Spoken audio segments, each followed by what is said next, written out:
Nate, what's up, man? How are you, man? I am fantastic. How's the weather in the PR?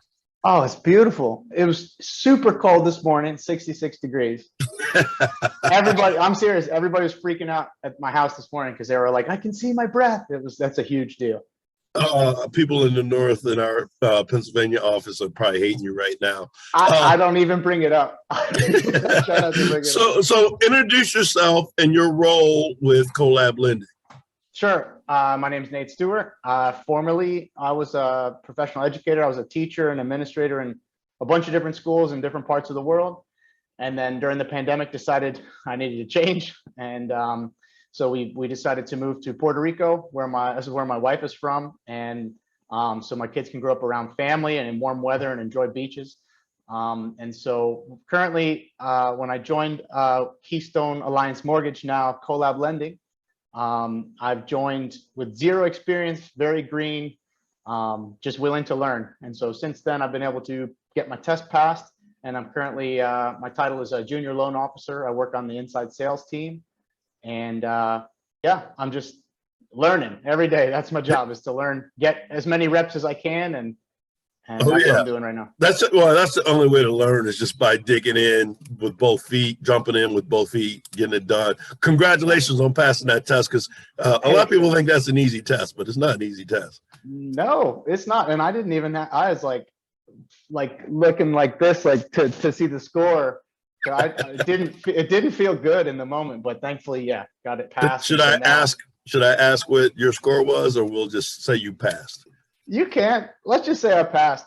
Oh, awesome. So you mentioned that you were a teacher. What grade were you teaching? And you said all over the world. What places were you teaching? Sure. So I'm originally from Florida, and so I started teaching up in Gainesville, Florida, which isn't exactly where I'm from, but close. And so I taught. I was essentially a middle school and high school science teacher. I taught chemistry, physics, biology, general sciences, all of it, all the way up to about ninth grade. But my passion was working with the kids that were like the challenging behavioral cases. And so I started doing that, and I got to be like a dean of students and kind of like the disciplinarian of a couple different schools. And so after living in Florida for a little while and teaching and working there at like some high needs schools, schools where it was like most of the kids are on free and reduced lunch. Then my wife and I, we went and did the Peace Corps in Guyana it's like the northern part of South America down there. There's like French Guyana that just launched a rocket. So they have like a space program, that Guyana. And then there's Suriname, where they speak Dutch. And then we were in the one that speaks English and some native languages. It's like Caribbean English. If you hear them, you might think they're from Jamaica. Right. So they have kind of a patois. Yeah, they do. They have this like crazy English Creole where if you slow it down, you recognize the words, but they smash them all together. Like, Awadai is like their greeting, which is "How are we there, boy?" It's like and they smash it all up. It's pretty wild place. And you're fluent in Spanish.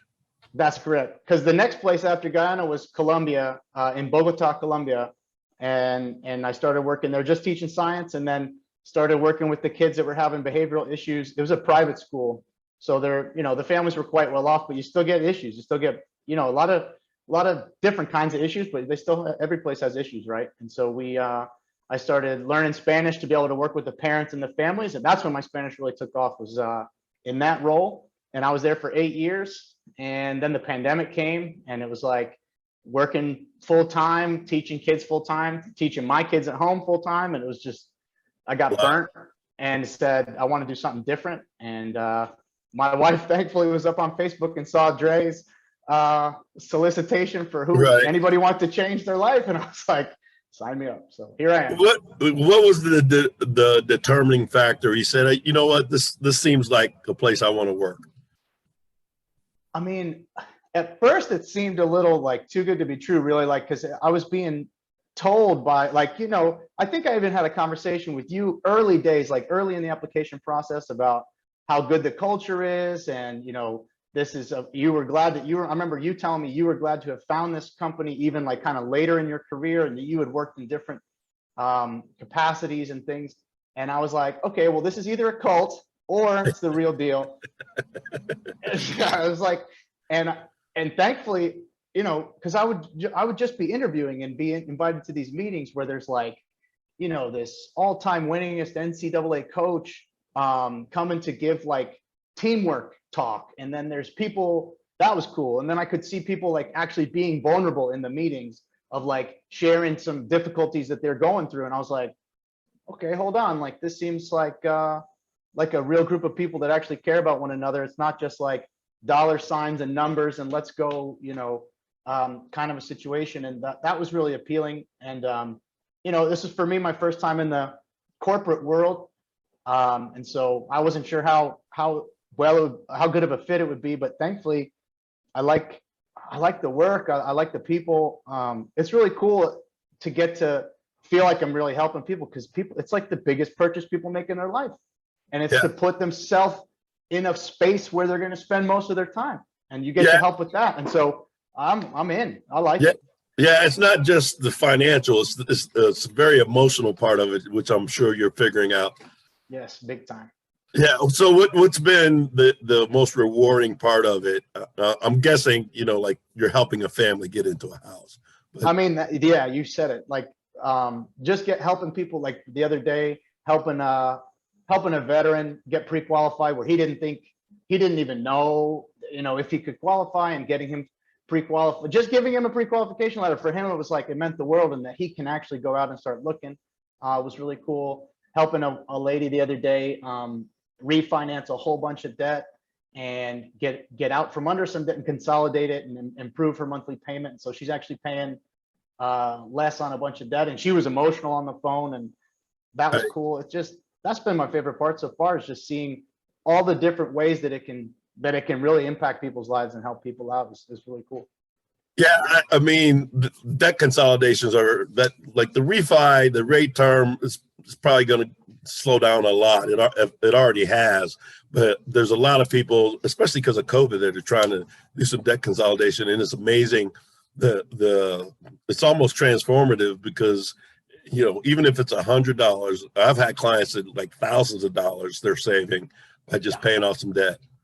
I'm working on some I got some family members that still, like one family member in particular, paying like 6 point something %. And I'm like, ouch, what's going on? And so I'm talking to them.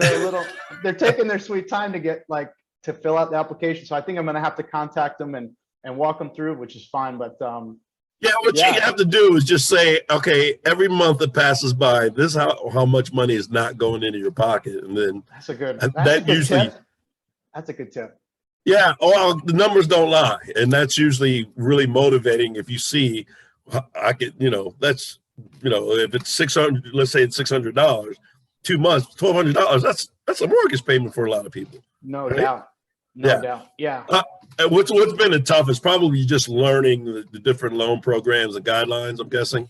I mean, the guidelines is one level of it. They kept joking. I kept hearing this like analogy that it's like taking a sip from a fire hose when you get started. Perfect analogy, because it's exactly like that. It was like, first of all, just, and you know, doing all the trainings, it's like through Zoom. Doing all the training is like through Google Meet. So it's not like I can just look over somebody's shoulder, because as I'm in Puerto Rico and my colleagues, I tell people all the time down here, I work in Pennsylvania, but I live in Puerto Rico. Because I'm working with these folks, you know, they open the door and you can see them coming in, and, and they're parking. I'm learning a lot about Pennsylvania, and it's cool. It's been really cool. But probably the most challenging bit is just like learning the tools that we have. Like, okay, so how to use Arrive? Because at first it'd be like, okay, you know, they'd say, okay, Nate, click manage borrowers, and I'm sitting there for like 2 minutes looking on a screen, like where are the words that they're talking about? And so thankfully, so like learning how to use the tools was definitely one challenging thing. And then all the guidelines, all the complexities of that. Right now, I'm challenging myself to learn like how to do those weird income situations. Because if somebody's a W-2 earner, or if somebody's salaried, okay, I'm good to go. But when somebody's like got a side gig and self-employed, and they get these weird variable incomes, for me, that's been really challenging to wrap my head around. How do I calculate an income to see if we can get somebody pre-qualified? But thankfully, it's coming around. Yeah, and the thing is, because I utilize them just as like Adam and Keith, they're just always available to answer those kinds of questions.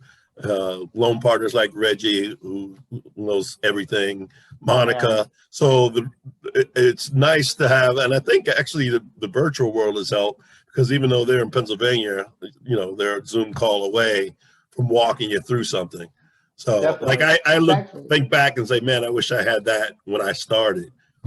You're probably right, because I have to kind of be careful and like time my questions out. Otherwise, I'm just hitting them with like an avalanche of questions all day. But thankfully, I'm in a meeting all day long with Adam and Jen and Josh. And these people are just like, it's like Adam is a walking encyclopedia.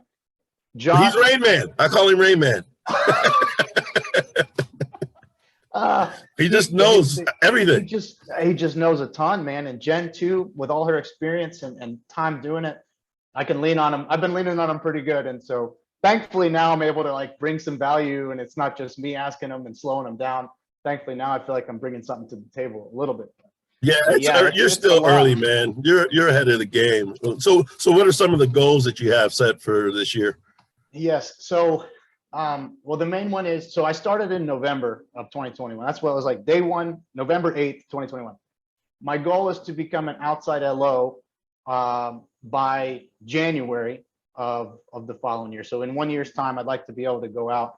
So one of my goals is to start cultivating referral partners, reaching out to the realtors and the title agents and folks that I'm seeing, that I'm in contact with, just to stay in touch with them, show them that I can, be communicative, show them that I'm on top of it, show them that I'm working for them and with them. So that's one of my big goals, at least professionally. Yeah, well, having Megan and Andre, they've done so many coachings, and they're so plugged in to the mortgage community and the heavy hitters and the people that are killing it. Like they've set it up so that you can succeed, and also they can save you money by, like, if you ask them about certain platforms, or because there's so many shiny objects in the business. If you just go right to them and say, hey, what do you think about this? They can say, hey, well, that worked for me, or this didn't work for me. So that's an advantage. And you said professionally, those were your goals. So that alludes to there's probably some personal family goals. Tell your family, my wife, how many kids? Yeah, I have a wife. We've been married 13 years since a month ago. So we got 13 years going.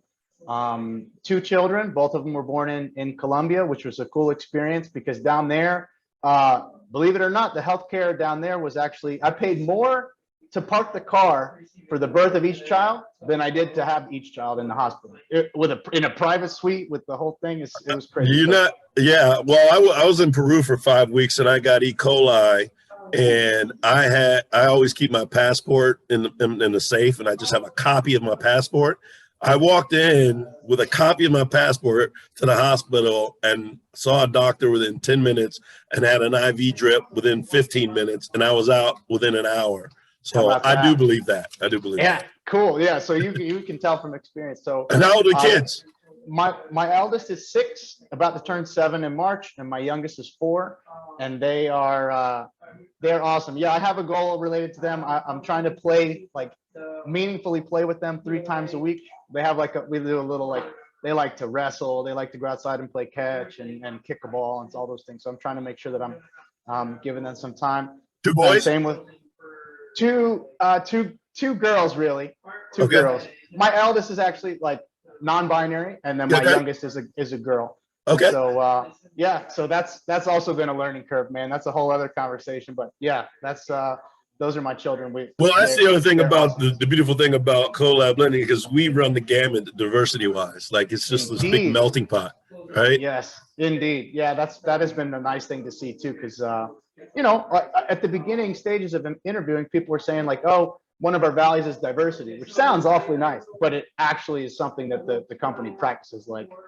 Collab lending is a diverse company with folks at all different walks, ages, backgrounds, colors, shapes, sizes. It's nice. Yes, old. Yes. So what are the sports that they like? My eldest, they really like gymnastics, and is crushing it too. He just won, and I know we got some connections in the gymnastics world too. Like Monica. Monica's son is a killer with that, and several other I know several other folks got some kids in the gymnastics too. So that's been really cool to see my eldest succeeding there. My youngest, she's still real little. She's like 4. She just likes to run. She likes to jump. She, Right. she's telling us she wants to try ballet, so we're going to give that a shot with her. But my passion sports wise is jujitsu and like submission grappling and wrestling. And so the other Nate and I've been trying to get the guy is an absolute machine. Like he works on so many deals so often that hopefully I'll be in the room with him sometime where I can finally pick his brain about wrestling and stuff like that. Yeah. All I want to do is talk to him about wrestling and submission grappling. The wrestling guru. Yes. Yes. Well, you know what? I've been told, actually, my brother says he's a baseball instructor, but he says if you can get your kids in gymnastics as their first sport, it's going to benefit them in whatever sport they choose because of the core strength is used in pretty much every sport. So yeah, I can see it. Yeah, because it's incredible the stuff that my eldest is able to do, just like back bends and learning how to do back handsprings. This is only like almost 7 years old and already starting to do these things. Yeah, but I can and they're see like how sponges too at that age. Yes, They just pick up on everything. Sponges with flexible bones, thank goodness. Because if I try to do it, right. No So are you a degree black belt in jiu-jitsu or no? You just white belt. you're just getting started. I mean, do you have a goal? This is yeah, dude, I would love to become a black belt, but the thing is, I'm not getting younger. And right now, the deal is that, like, I started training in Colombia. I had a good friend of mine he was a wrestler, Division I wrestler in college. He brought me to a tournament. I got hooked. I was really interested in it. And so I started practicing jiu-jitsu, and then the pandemic happened. And so and Colombia locked it down hard. Like, they were very strict. So there was no training. So that took a year of training away, essentially. Then I moved here. Believe it or not, like, the world's best team in jiu-jitsu was living here during the pandemic because they were able to train. So when I got here, they were still here, and I got to go train a little bit with some of those guys, and that was an amazing experience. But they've since left. And so now the challenge is that in order for me to be able to train, I have to either choose seeing my kids that day or training. And so I've decided for the time being, I'm going to go see the kids. And eventually, once we can, because right now I'm commuting kind of far, it's like an hour commute. But once we move over here, we live a little closer to where I'm working. Or when I'm an outside LO and my time is a little more flexible, then I'll be able to start training again and start messing up my ears and my fingers and my shoulders and all my other joints again. No, I get it. And so you're based in Puerto Rico, do a lot of stuff in Pennsylvania. We're in 7 states in Puerto Rico. So do you have a focus on, like, when you become an LO, you want to be doing Pennsylvania and Puerto Rico or wherever? Ideally, I mean, because there's so many deals that I'm seeing so I'm learning Pennsylvania really well. So I would love to be able to do deals in Pennsylvania myself. Also Florida, that's where I'm from. I have a lot of connections in Florida. I know you like Florida. Yes, I love Florida. Yes, yeah, exactly. So that would also be a goal. And then to continue learning the market down here. Down here is a different beast. Puerto Rico is always kind of treated like the stepchild of the U.S., but man, it's paradise down here. It's beautiful. I always say paradise has a price. Sometimes the bureaucracies of things is challenging, but it's so beautiful here. The people are so cool. The culture, I really, really love it down here. And so my goal is to really dedicate myself to helping the island and like we say, just outcompete and provide a better level of service that these other lenders and these other brokers are just not doing. Like, it's amazing to me that when I just pick up the phone and people are just like, oh my gosh, somebody answered the phone. It's like, if that's really where the bar is, then I think that we can only do. Yeah, I'm conflicted about that. Yeah, I tell my clients that all the time. I'm conflicted because it's nice to know the competition is kind of being lazy, but it also reflects bad on us.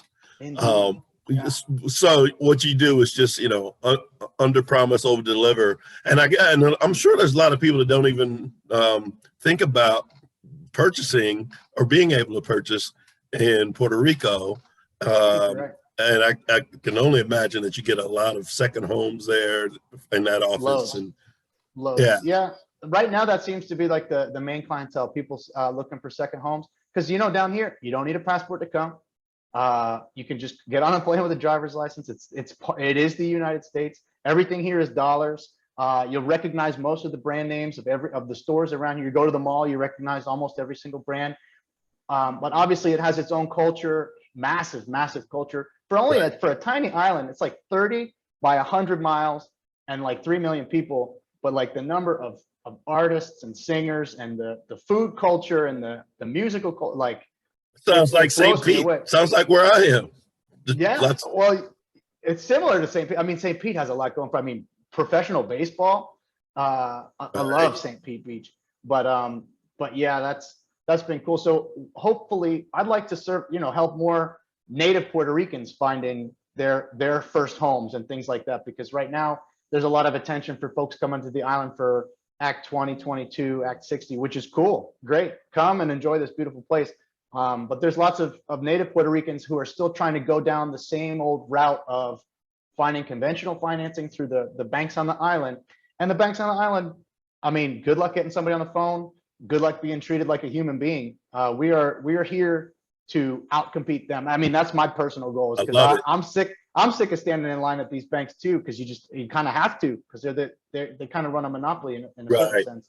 And so we want to provide a better service for these folks. Well, that's crucial information to know. And I appreciate your time, and good luck in 2022. Hope you kill it. And I'm always available. I'm a phone call away or email away. I'm an old head, and maybe I have some advice. I don't know. Thanks, man. I will keep leaning on you. I'll keep reaching out to you. I really appreciate you having me on here. Even though I'm a greenhorn, so I appreciate it, man. Hey, everybody starts somewhere, but it's a positive mental attitude that'll make you very successful, and being bilingual, which I got to get back on that train too, because I used to be, but I fell off. But down here I got to tighten up my Spanish game and my salsa. Oh, come on down, bro. Come on down. Don't tempt me. It is on the list. All right. Well, have a great week, man.